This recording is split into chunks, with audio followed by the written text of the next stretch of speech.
Welcome to HFY Hero Fi, where the ordinary become extraordinary. Here we celebrate the fearless, the champions who rise against impossible odds. From tales of distant galaxies to the darkest corners of the supernatural, HFY Hero Fi brings you the ultimate stories of heroism. If you believe you've been chosen, heed the call and subscribe now. Let us Hero Fi you and come with us on our next adventure. Thanksgiving hit the Scott household like a sugar-dusted hurricane. It was part cinnamon and part chaos, with just a whiff of something burning. The house pulsed with energy, oven timers, clattering pots, the distant hum of the Macy's parade on TV. Their mom moved through the kitchen like a caffeinated general armed with a wooden spoon. Their dad had left early for his shift at the hospital, leaving her in charge of all the Thanksgiving preparations. Ava, 7 years old, sat at the breakfast counter with her feet swinging. She wore a fuzzy unicorn hoodie and clutched a unicorn as she scooped spoonfuls of scrambled eggs into her mouth. Her eyes were glued to the television as enormous balloons floated above cheering crowds.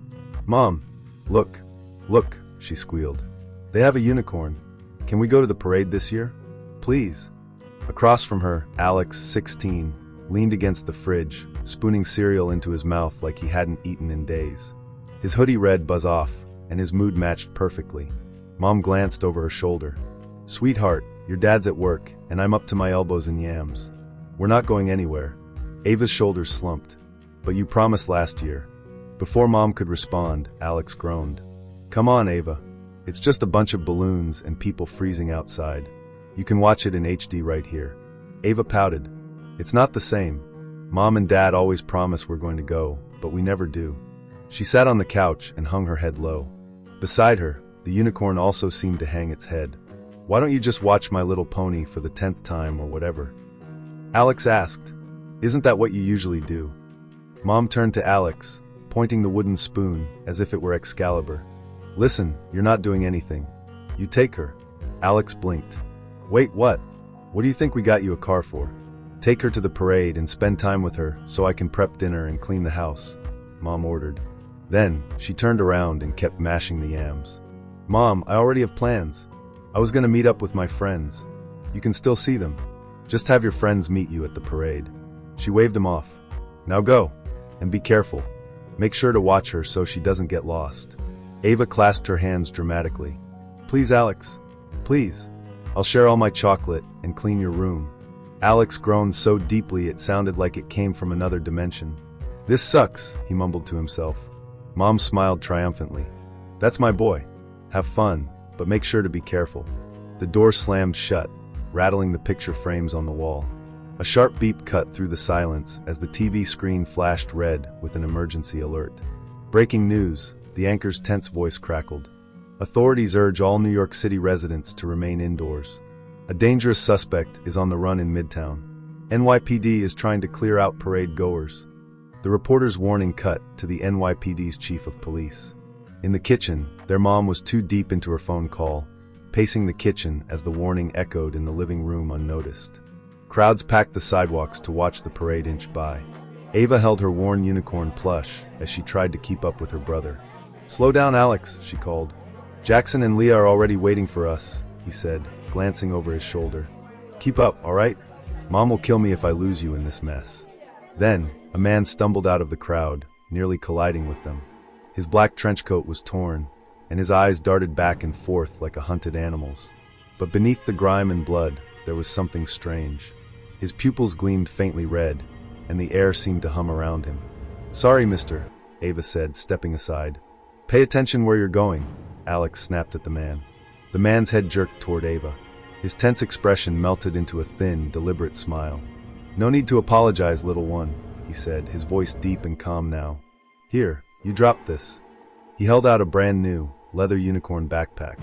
The stitching seemed to shimmer in the sunlight as Ava stared at it in awe. She blinked. "But I didn't drop." "It's yours," the man said quickly. "A gift. You deserve something special." Alex grabbed her arm. "We're not taking that. Leave us alone." "Come on, Ava." The man's smile faded. "You should let her decide for herself if she wants it." "Yeah," Alex said, his mood turning even more sour than it already was. "Maybe you should back off before I call the cops, you freak." The man chuckled. "You think you're brave, but you're really just stupid. Why don't you crawl back into whatever sewer you came out of? Alex shot back. Something in the man's eyes flickered dark and dangerous. Before Alex could react, the man's hand shot out, shoving him hard in the chest. Alex staggered back and swung wildly, connecting just once, but the man barely flinched. His eyes glowed brighter now. With a flick of his wrist, Alex was slammed against the metal trash like an invisible force had hit him. The metal rattled. Pain exploded in his shoulder. Ava screamed. "Alex, are you okay?" She ran to him, the unicorn backpack hanging off her shoulder. "Obviously not," Alex groaned. "This wouldn't have happened if we would have stayed home like I said." Alex was so deep into lecturing Ava that neither of them noticed the man melt into the crowd, vanishing between the bodies and balloons as if the city itself had swallowed him up. "Come on," Alex said as he pushed himself up from the sidewalk.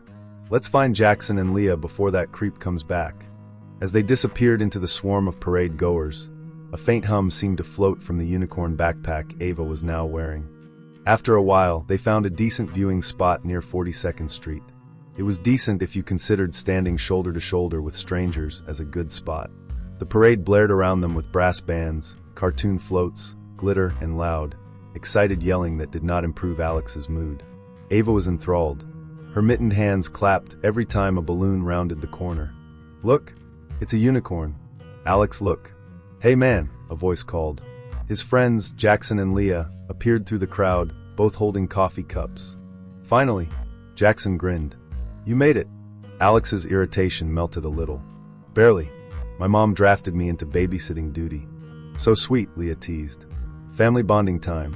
She gave Ava a small wave, and then took a sip of her coffee. Alex frowned. "Yeah, if by bonding you mean slowly losing my sanity. Some freaking guy attacked me on the way here. My shoulder's killing me."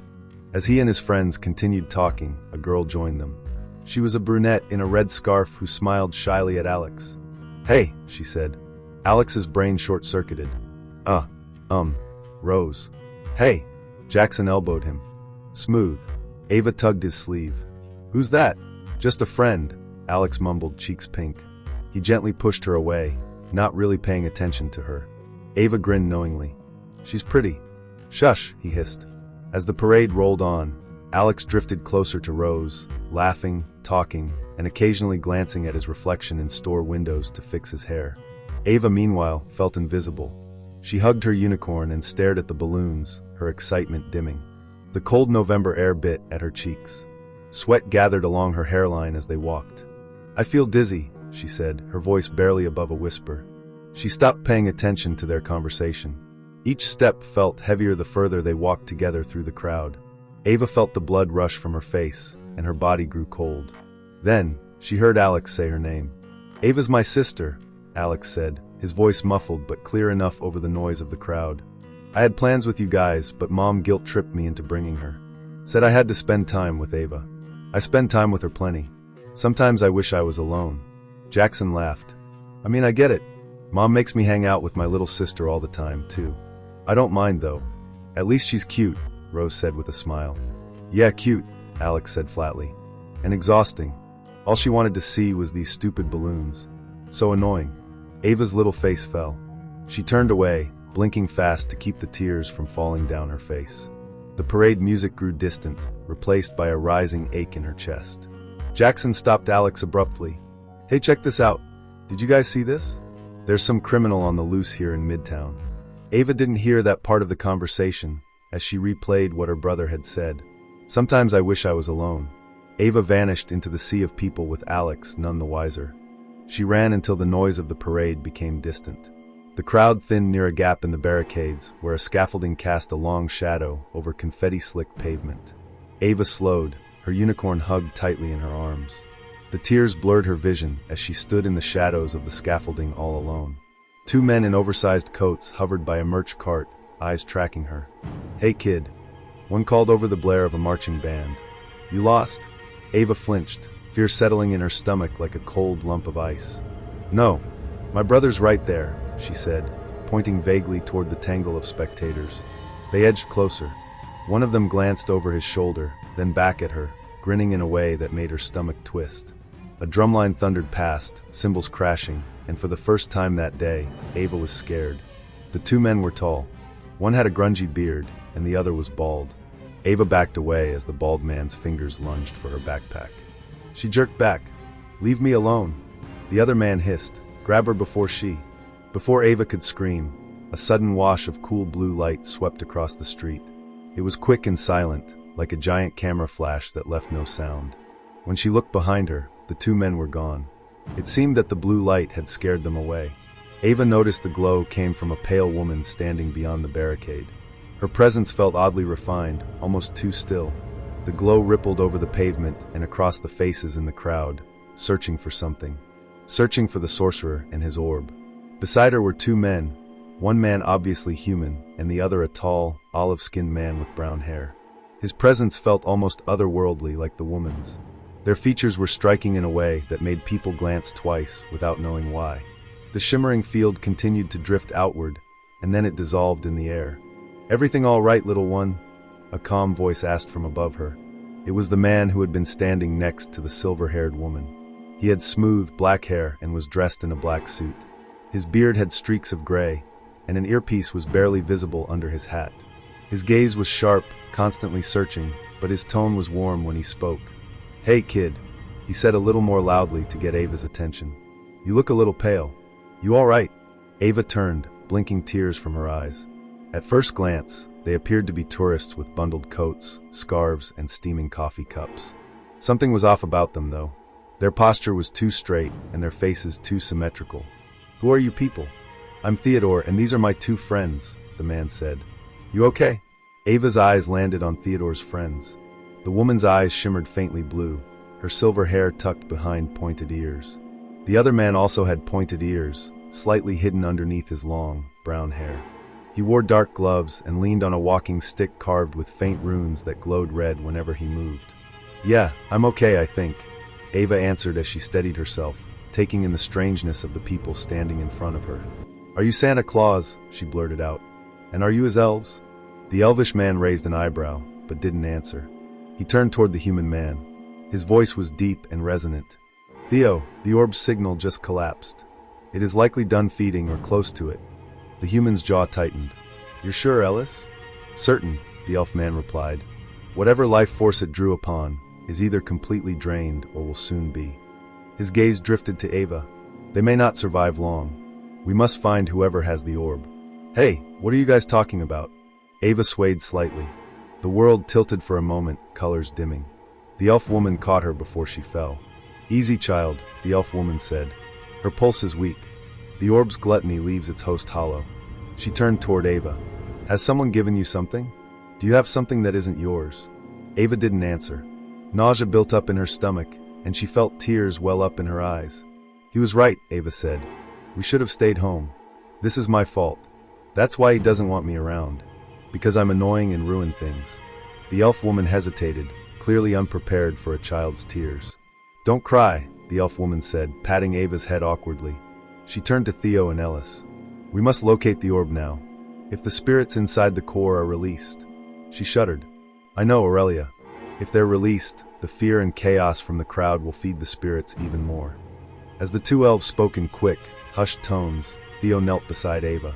Her sobs had grown louder, drawing curious glances from nearby parade goers. "Why are you crying? Are you lost?" "My brother," she said in between sobs, "doesn't want me around." "I'm sure that's not true," Theo said. "Brothers can be difficult sometimes." "I thought he loved me," Ava said, her voice trembling. "He'd rather spend time with his friends than with me." Theo's expression softened. "I'm sure he does want to be with you," he said gently. "Maybe he just forgot how lucky he is." He paused. "Hey, we really need you to tell us if someone gave you something that isn't yours," the man said. "Hey kid, stay with me." As Ava cried, she heard strange whispers in her mind. Whispers telling her that her brother didn't want her. Whispers telling her that her family didn't love her. Whispers telling her that it was better if she'd never been born. Ava started screaming, and then the world went black. "Dude, where's Ava?" Jackson asked. Alex froze. He looked around. No small unicorn hoodie. No unicorn plush. He was lost in a sea of hundreds of people, and she was gone. "Ava!" he shouted, scanning the crowd. "Oh no! Ava, where are you?" Nothing. His heart lurched. He pushed through people, calling her name again and again. Leah ran to the barricade. "Check the other side," Jackson yelled. "I'll ask the police." Rose's eyes widened. "Alex, when's the last time you saw her?" "She was right here." "I swear," he said. Panic clawed at his chest. "Ava!" His voice cracked as he yelled her name over and over. He ran down the block, shouting her name, face pale, eyes frantic. The parade swirled around him into a blur of color and noise. He stumbled near a hot dog stand, panting. "Please," he whispered, eyes closed. "Lord, please help me find her. I'm sorry I was so stupid. I didn't mean what I said. Please help me find her." A vendor, wearing a silver cross, looked at him sympathetically. "You lose someone, kid?" "My little sister," Alex choked out. He remembered Ava's sweet little face, hugging her unicorn.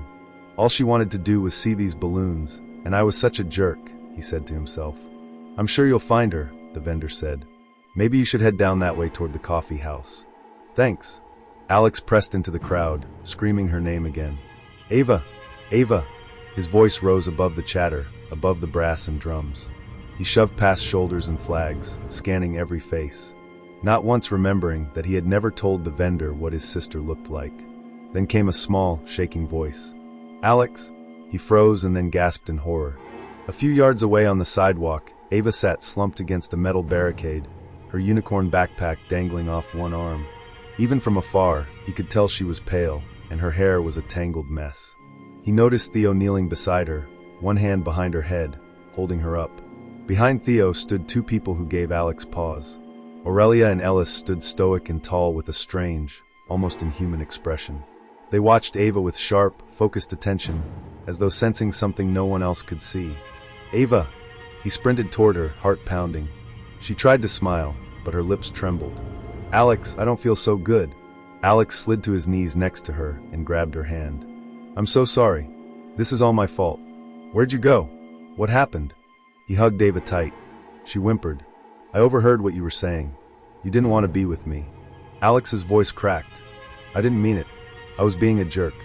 I'm so sorry, Ava. You got hurt because I wasn't paying attention to you. What's wrong? Why are you so pale?"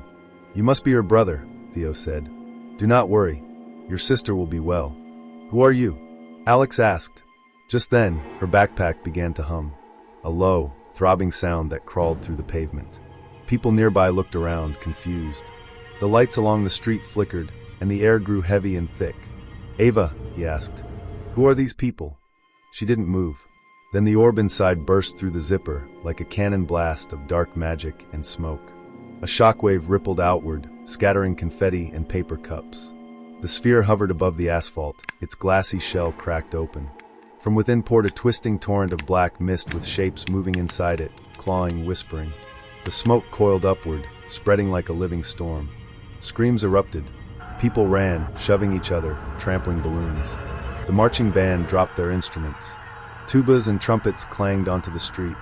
Alex shielded Ava as the mist surged higher, blotting out the parade floats. Through the swirling dark, a figure emerged. The weirdo from earlier was standing amidst the chaos with his arms outstretched. "Come forth," he yelled. He stepped through the smoke, coat whipping in the sudden wind, eyes glowing red. The shadows bent around him as he called to them. He raised a hand, and the black tendrils slowed, coalescing in the air above him. The sky turned black above the city. Street lights flickered out one by one. The crowd's screams rose again, but now they came from everywhere and echoed down the avenues like a living nightmare. Gasps turned to silence as the crowd froze in place. Then, almost all at once, they fell to the ground unconscious. Alex stared at the unconscious bodies, terrified, wondering if his friends were among them. Alex fought against the blackness, threatening to pull him into the void. He could barely breathe. "You," he spat. The man smiled faintly. "Me," Ava whimpered. "Make it stop." The sorcerer tilted his head toward her. "I will. Soon. The orb has done its work." The mist shuddered. The air vibrated with a deep, guttural moan that made everything around them tremble. The tendrils writhed, not obeying anymore. Then they turned on him. The sorcerer's expression faltered. "No," he whined. "I am the one who set you free. You can't." The nearest wisp lunged, slamming into him like a wave. He staggered, clawing at the air as shadows wrapped around his arms, his throat. The other spirits surged, shrieking, 1,000 distorted voices blending into one. "No," he shouted. "I freed you." But the darkness swallowed him, pulling him into its heart. Alex grabbed Ava and pulled her close. "Wake up, Ava," he said. "We have to run." When she didn't react right away, Alex scooped her up into his arms and ran away from the impending darkness. The first of the shadow spawn hit the ground. It was long and thin, with a face half-formed and eyes like burning coals. As more scattered through the crowd, Alex looked back once. The sorcerer's figure was barely visible, now inside the storm he'd unleashed, his voice echoing like a fading curse. "They hunger, they will never be satisfied," the sorcerer said. And then he was gone.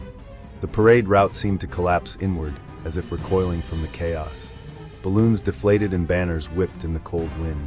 Black smoke poured from the shattered orb, climbing skyward in twisting shapes that formed mouths, claws, and burning eyes. Even with the crowd unconscious, their lingering memories fed the things. Each echo of fear made the shadows swell, darken, and sharpen with hunger. "Alex, don't leave me," Ava whispered, her small fingers trembling against his. "I'm not going anywhere," he said, pulling her close. "I've got you. I promise." For a moment, it was just the two of them. His arm was wrapped around her like a shield. Just then, a ripple of cold brushed past his cheek. Ava stiffened, eyes widening. "Alex?" she whispered. A shadow peeled itself from the ground behind them. It was thin at first, like smoke rising. Then, a cold force latched onto Ava's ankle and yanked. She screamed as she was dragged across the pavement, her nails scraping the concrete. "Ava!" Alex jumped forward, grabbing her wrists. For one desperate second, he held her. He felt her breath. He saw the terror in her eyes. Then, the shadows split apart like a curtain and swallowed her whole. She vanished. Alex hit the ground hard, palms burning. The world around him exploded into motion. Panic surged up his throat. "Ava!" he choked out, scrambling to his feet. "Ava!" Dark shapes darted between unconscious bodies, growing larger as they fed on the fear echoing through the minds of the fallen. Their movements twisted the air itself, leaving trails like smeared ink. Alex fought the nausea building up in his stomach. He sprinted straight into the chaos, pushing past toppled strollers, banners, glittering confetti smeared into mud. A shadow swooped overhead, trailing a cold wind that cut through his jacket. He didn't care. He didn't think. He only ran. "You're not taking her," he growled under his breath, teeth clenched. "I'm coming, Ava. I'm coming." The shadows slipped between the floats ahead, and Alex charged after them into the thick of the storm, into the heart of something he didn't understand, but would destroy if it meant getting her back. Theo strode into the chaos. "You will not have them." He raised a palm, and a golden yellow light blazed to life before him with holy energy. The blast hit the shadows like a wave. Several of the dark shapes shrieked silently, scattering in fractured pieces of smoke. Others staggered back, their hold on the crowd weakening as the golden light tore through them. The distraction was all Alex needed. The shadow dragging Ava faltered. In that split second of weakness, Alex hurled himself forward. He grabbed Ava's arms and yanked her free just as the creature dissolved under the holy light's brilliance. Ava collapsed into him, gasping. Alex held her tight, heart pounding, while Theo's light spread across the sky again, driving the remaining shadows into retreat. The golden glow dimmed, but its impact remained. Ava was safe in Alex's arms. He scooped her up and ran with her away from the chaos of the battle. "Bind them!" Theo barked. The two elves moved at once. Ellis drove his rune staff into the pavement, and the concrete rippled outward as a web of red energy shot across the street, rising into a blazing cage that snapped shut around the shadows. At the same moment, Aurelia swept her hand in a sharp arc, unleashing a surge of crackling lightning that was allowed to pass through Ellis' barrier. The arcs wove themselves into a second barrier where every bolt that hit the trapped shadows tore through them with explosive bursts of electric light. "My God," Aurelia murmured as she saw the shadows split and spread. "They're multiplying faster than we can bind them." "Then burn them," Theo yelled. Alex ducked behind a toppled float, shielding Ava with his body. He glanced over his shoulder just in time to see one of the dark wraiths swoop low, snatching a man into the air before dissolving into mist. Ava stirred faintly. "Alex!" He pulled her closer. "It's gonna be okay. This time I won't let go." The battle continued to rage in the street. Aurelia lifted her hand, and a crackling halo of white-blue lightning burst outward from her fingertips, arcing through the barrier in a sweeping ring. Bolts forked and snapped in every direction, striking every shadow within the enclosure and tearing them apart in flashes of electric light. The shadows shrieked as pieces of them burned away. For a heartbeat, the air cleared, but then more evil spirits poured out of the broken orb hovering above the street. "There are too many," Aurelia said. Theo drew a silver cross from his coat and thrust it forward. A shockwave of holy radiance erupted outward. The spirits convulsed in silence, clawing at the unseen force holding them in place. The elves stepped forward, faces aglow. Together, they raised their hands and spoke a single word in their own language. "We do not fear you," the spirits bellowed. "You do not fear us," Ellis said, "but you fear the Lord God Almighty." The light sharpened into a beam that pierced the heart of the darkness. One by one, the spirits convulsed, their forms unraveling into dust. The last of them shrieked in fury before being torn apart by the radiance. Then it was over. As the black mist dissipated, they saw a skeleton fall from the sky. The remains of the sorcerer. Aurelia eyed the skeleton. Among the evil ones, there is no honor or loyalty, only betrayal. What was left of the orb released a final breath of smoke. Then it was no more. Alex looked up as the silence returned. The parade music was gone. Only the wind remained. The agents stood at the center of the street, surrounded by faint trails of people trying to clean up after the chaos of the battle. Murmurs of confusion drifted among the crowds of people as they awoke. There was no mention of the sorcerer or the shadows that Alex could hear. No one seemed to have any memory of what had just happened. Ava's eyes fluttered open. "Alex?" He let out a breath that broke into a sob. "Yeah, I'm here." Behind him, Theo watched the siblings quietly. "It's done," he said, voice low. Ellis nodded, wiping soot from his face. "For now." Aurelia looked toward the broken sky where traces of darkness still coiled. "The orb's gone," she said, "but others will come." Theo slipped his cross back into his coat and glanced at Alex and Ava one last time. "Don't worry, the Lord is with us." Alex sat on the curb, still holding Ava close as flashing red-blue lights painted the ruined street. Theo crouched beside them, his coat dusted with ash. "You both okay?" he asked, voice steady but kind. Alex nodded, though his hands still trembled. "I think so. What were those things? What was that orb?" Theo exchanged a quiet look with the elves before answering. "Something that should never have found its way into this world." Aurelia knelt to check Ava's pulse. "You were very brave, little one," she said gently. "The darkness tried to feed on your light, but you endured." Ava blinked, confused. "Are you angels?" Aurelia smiled faintly. "No, but we are servants of God." Ellis straightened and put his hands behind his back. "The threat is gone for now," he said. Theo rested a hand on Alex's shoulder. "You did well. You kept your sister safe." "I didn't really do anything," Alex said. "I should be thanking you." "We were glad to be of service," Theo said to them both. He turned to follow behind the elves who had already turned to leave. "Wait," Ava said, running to them. "Want to come to Thanksgiving?" "What is that?" the elf woman asked. "A special family meal. We eat turkey and mashed potatoes, and my mom makes this weird cranberry stuff that looks like jellyfish." The elves exchanged amused glances. "You should come," Ava said brightly. "To our house. I invite you." Ava beamed. "I don't think Mom is going to like this," Alex said. They returned home. No one spoke in the car. Alex kept glancing at her in the rearview mirror, as if she might vanish again. He thought about his friends, too, who had no idea of the darkness they had survived thanks to Theo and his friends. Mom met them at the door, apron dusted with flour. "Finally. Did you two have fun?" Ava nodded. "Uh-huh. Nothing eventful?" Mom asked suspiciously. "Nope," Alex said quickly. "Totally normal parade stuff." "Well, wash up. Dinner's almost ready." She shut the door behind them, but then the doorbell rang. Ava's eyes lit up. "Those must be my friends." "You're what?" Mom asked.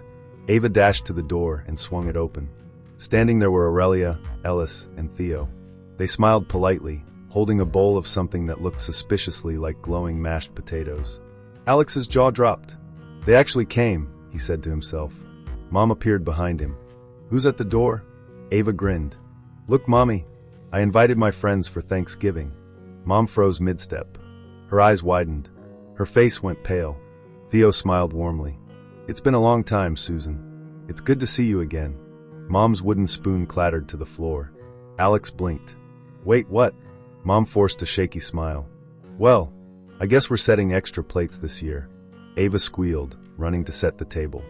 As everyone stepped inside, the scent of turkey filled the air, and somewhere between the pumpkin pie and the mashed potatoes, the Scott family Thanksgiving became the weirdest, most wonderful holiday dinner they'd ever had. Alex sat across from Aurelia, still processing everything, and whispered to himself, "Next year, I'm staying home." Ava smiled. "I guess we'll see."